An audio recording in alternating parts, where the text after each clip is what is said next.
అసే ఆ అక్క ఎవరో తెలిసిందే. ఆమె ఫోర్త్ ఇయర్ ఈసీనే. ఆమె ఫోటో కూడా చూసామే మేము.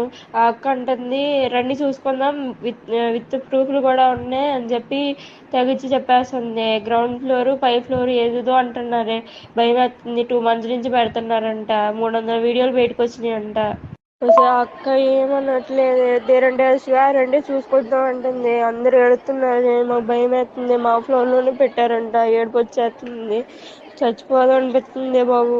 మేడంకి చెప్తేనేమో అదేంటి బయటకు వస్తే డ్రగ్స్ కేసులో ఇరికిస్తాము అలా ఇలా మాట్లాడుతున్నారే మేడమ్స్ ఏమో. రవీంద్రబాబు ఏమో చూసి చెప్తాడంటే, వీడియోలు చూసినాక చెప్తాడంట. అదే నాన్ అటాచ్డ్ దాంట్లో పెట్టారంటే. ఏ ఫ్లోర్ లో పెట్టారో తెలియదే. ఇప్పుడు 300 వీడియోలు అయితే బయటకు వచ్చినాయి అని మాత్రం అంటున్నారు. సీనియర్స్ ధర్నా చేస్తున్నారు. సీనియర్స్ ఏమో గొడవ పడుతున్నారు. అది మేడం వార్డెన్స్ ఏమో కర్రలు పట్టుకుని ఎమ్మడి పడుతున్నారే.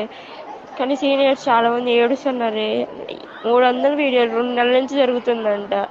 ఆ పిల్లేమో పొలిటీషియన్స్ అంట. మరి తెలియట్లా, అందుకనే భయపడుతున్నారు ఎవరైనా అడగడానికి. అంటే ఫేక్ న్యూస్ అంటున్నారే. ఫేక్ న్యూస్ చూసి చెప్తాం, ఏ మాటలు మాట్లాడుతున్నాం.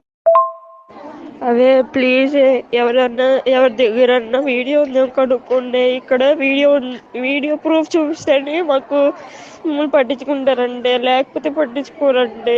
అసలు ఏడుపు వచ్చేస్తుంది. మా ఫ్లోర్ లో కెమెరా దొరికిందంటే వీడియో పెడితేనే మాకు ఏదన్నా చేస్తారంట, లేకపోతే ఏం చెయ్యారంట. అడుగుతుంటే కూడా కర్రలు పెట్టి కొడుతున్నారే. అంత ఉంది హాస్టల్లో ఇప్పుడు మా సిచ్యువేషన్. అందరు ఏడుస్తున్నారు.